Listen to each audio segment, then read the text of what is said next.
In the last lecture, we studied the nature of magnetic materials.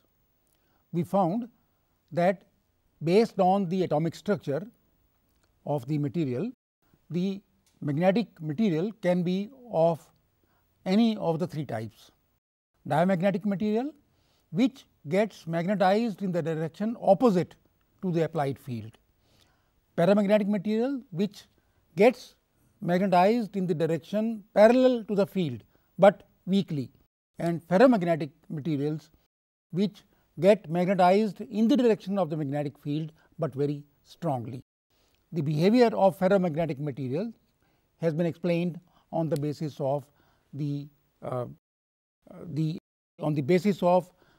various domains which occur in the magnetic material. In each domain, the atomic magnetic moments are aligned parallel to one another because of exchange forces between electrons.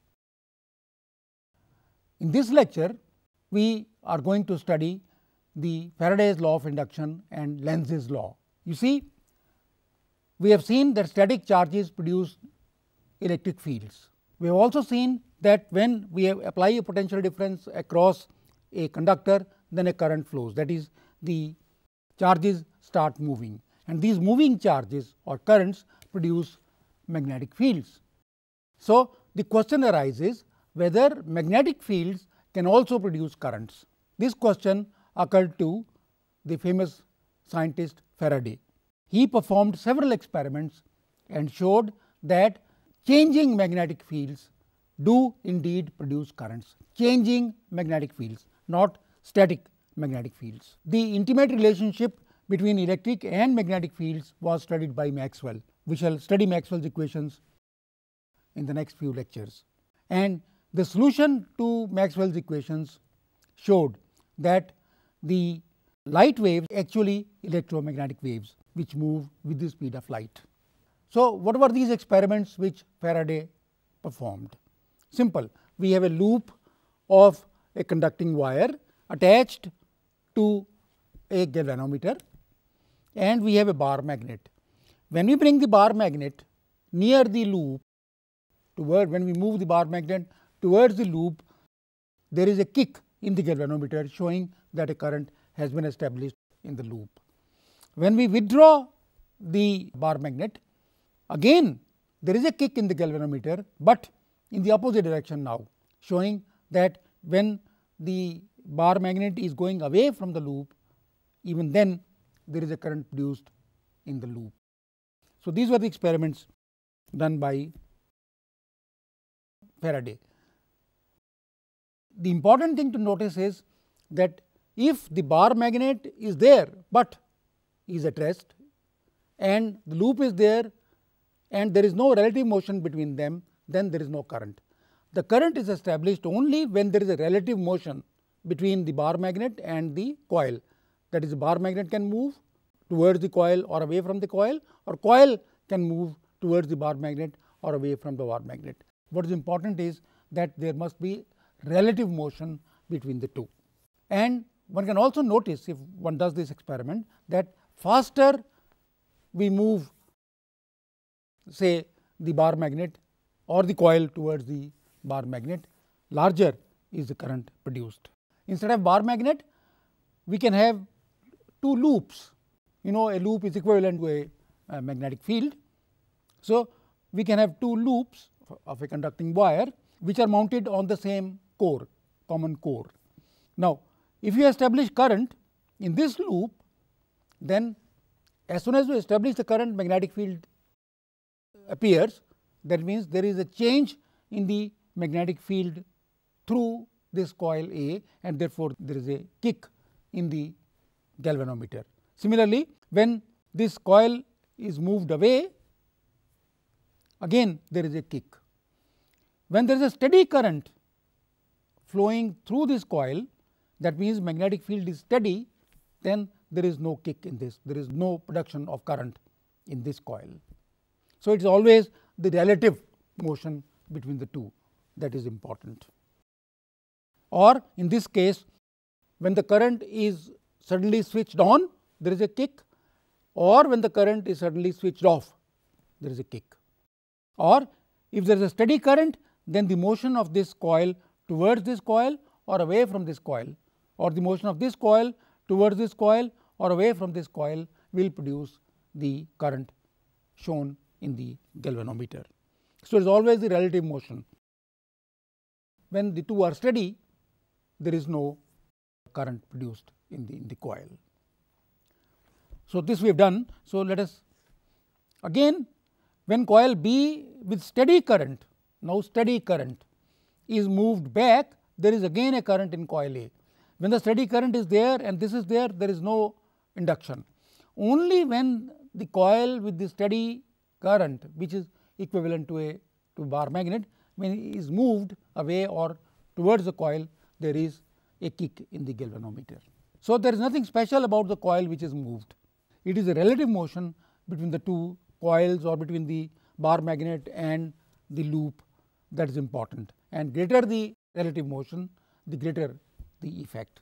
We conclude from these examples that whenever the magnetic environment of a conductor is changed, an electric current is generated in it.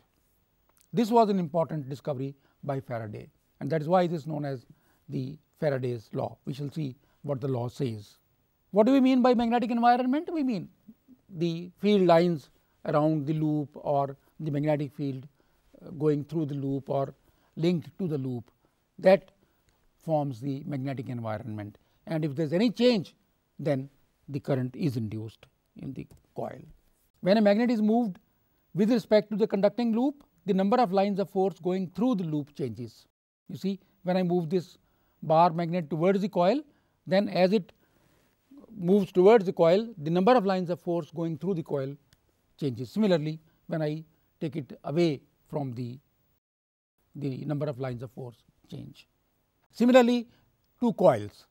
When coil B suddenly gets a current, becomes a magnet, the magnetic environment of the neighboring coil A suddenly changes.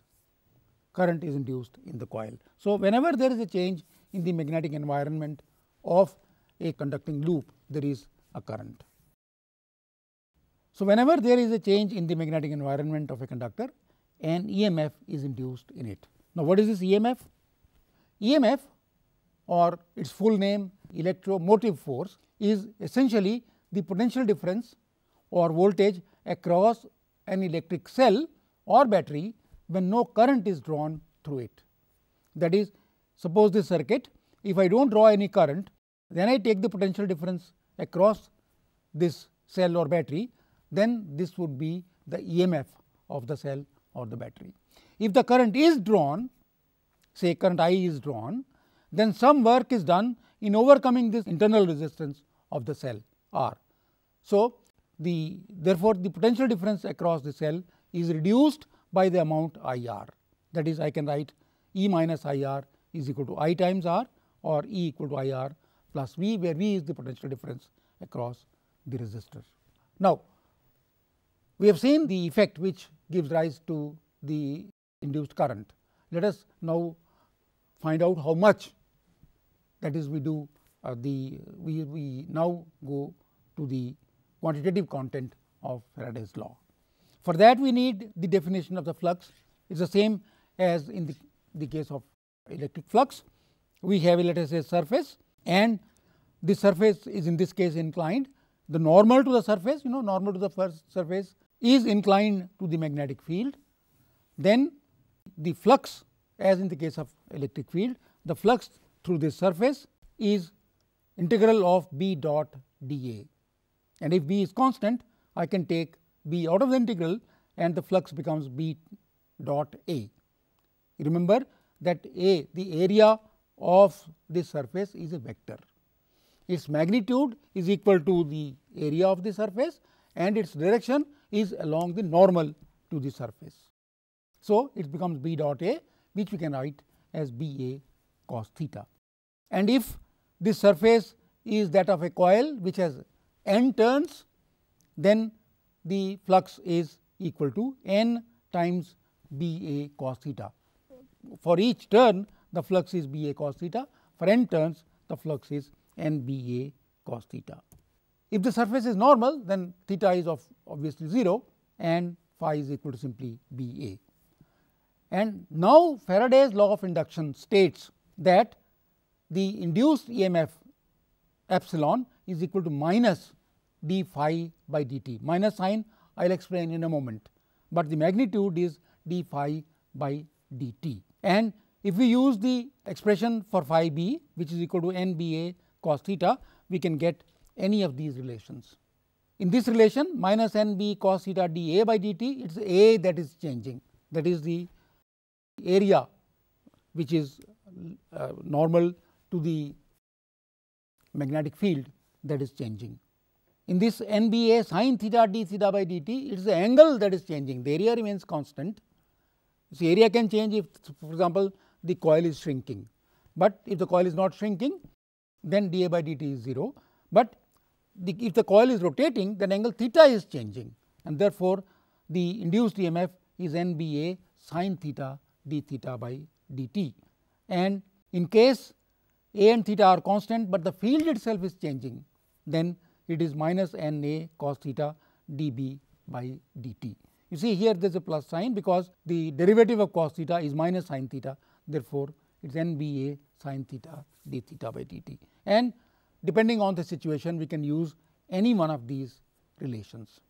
What is the direction of the induced EMF? That is given by Fleming's right hand rule.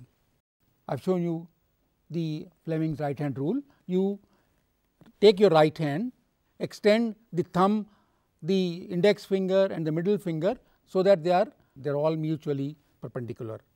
Then, as shown here, if this the index finger represents magnetic field and this represents the direction of the motion of the conductor, then the induced current is in this direction. This thumb represents the motion of the conductor, the index finger represents the direction of the magnetic field, then the direction of the middle finger shows you the direction in which current will be produced. That is the law, Fleming's right hand rule. Now, we have seen that EMF is induced if there is a change in the environment of the conductor, right. And now, let us worry about this negative sign that we put here, negative sign. Why is there a negative sign? That is given by Lenz's law. One way to find the direction of the induced current is to use Lenz's law. It states that the direction of the induced current or EMF is such that the magnetic field due to this current tends to destroy the very source that produced it. I will explain you in the next slide what this means. You see, we have a loop here and we bring a bar magnet with north pole towards this loop. The current produced in this loop would be such that the face of the loop becomes north pole, so that this north pole and this north pole they repel each other. That is, this poor thing is trying to produce the current, but the current produced wants to destroy it.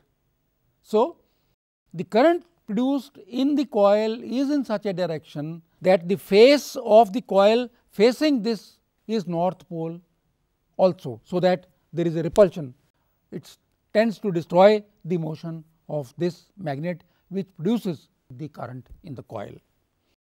Similarly, when we want to withdraw, then this face of the current in the coil is such that this face of the coil facing the north pole of the magnet is south, so that it now attracts it.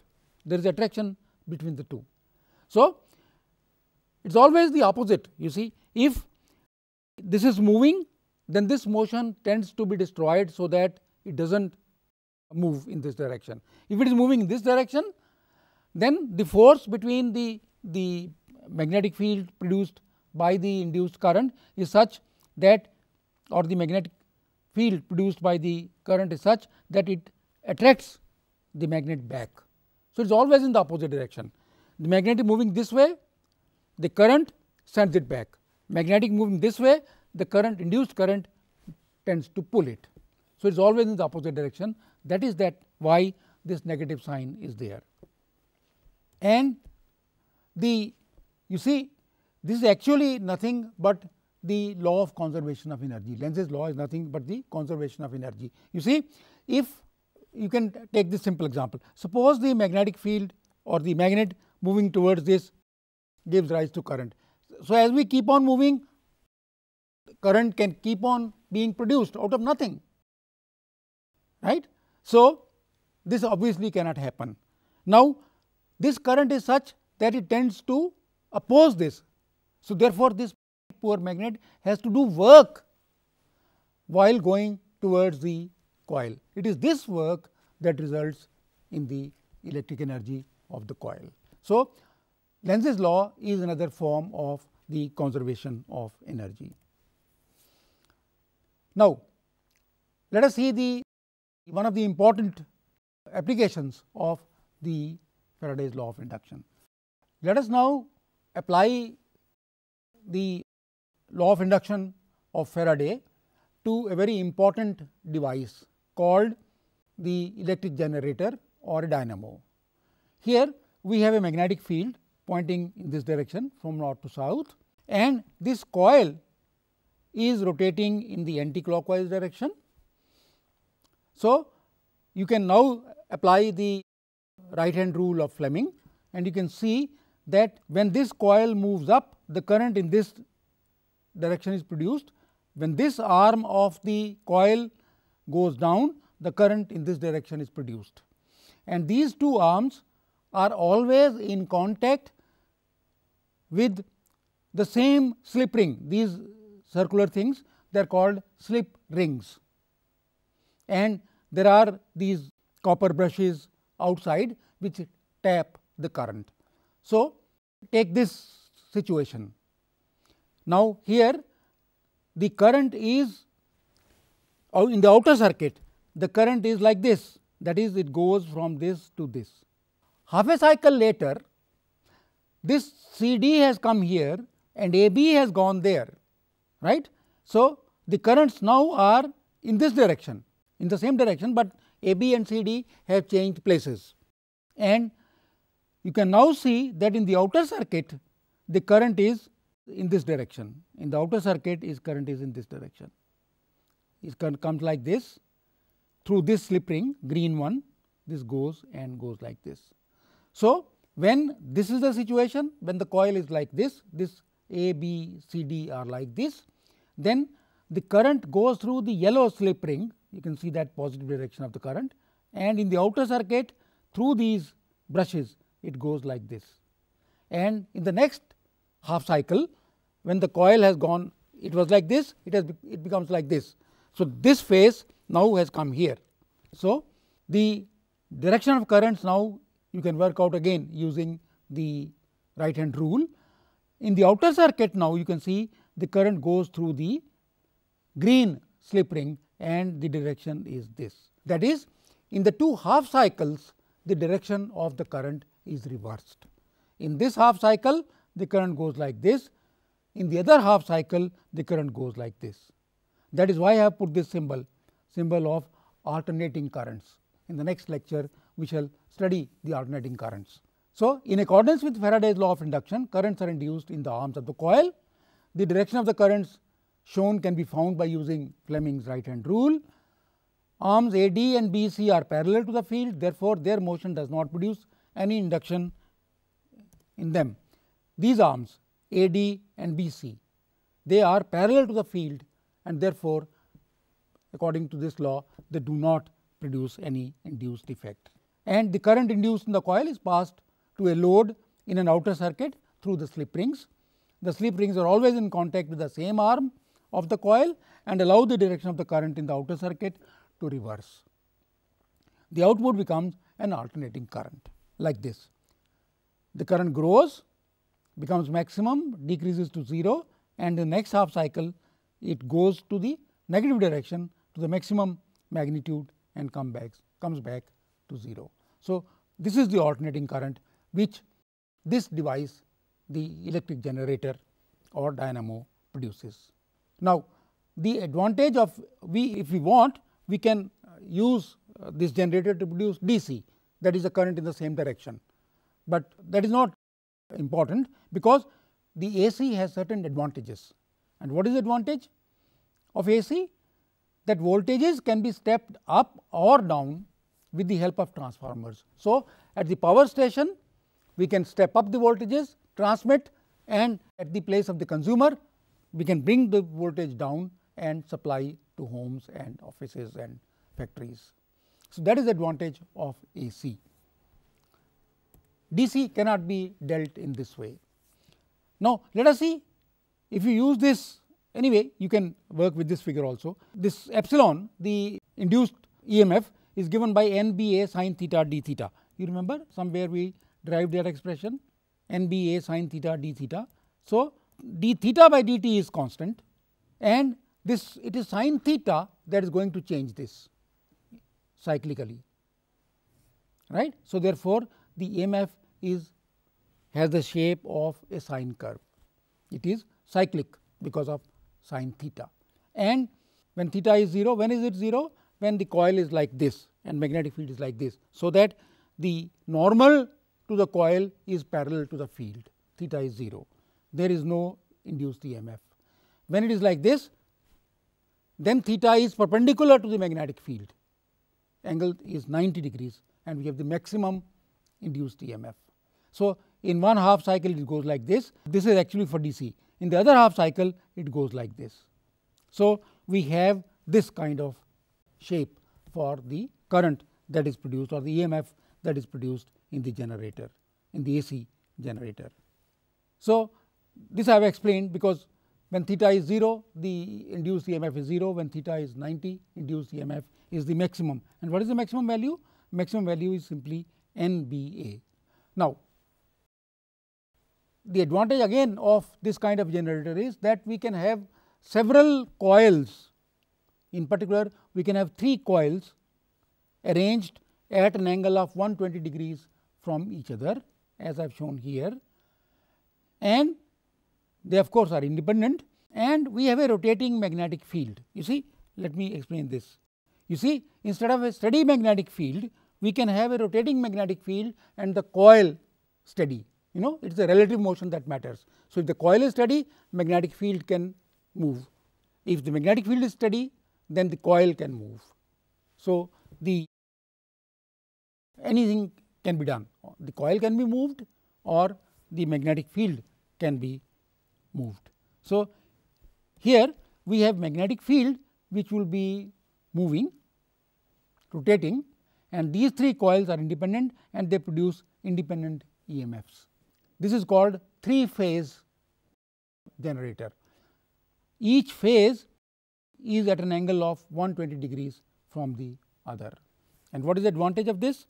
You see, the variation now, if I take the sum of these 3 currents, the 3 coils, blue one, the red one, and the black one, you can see that there is very little variation.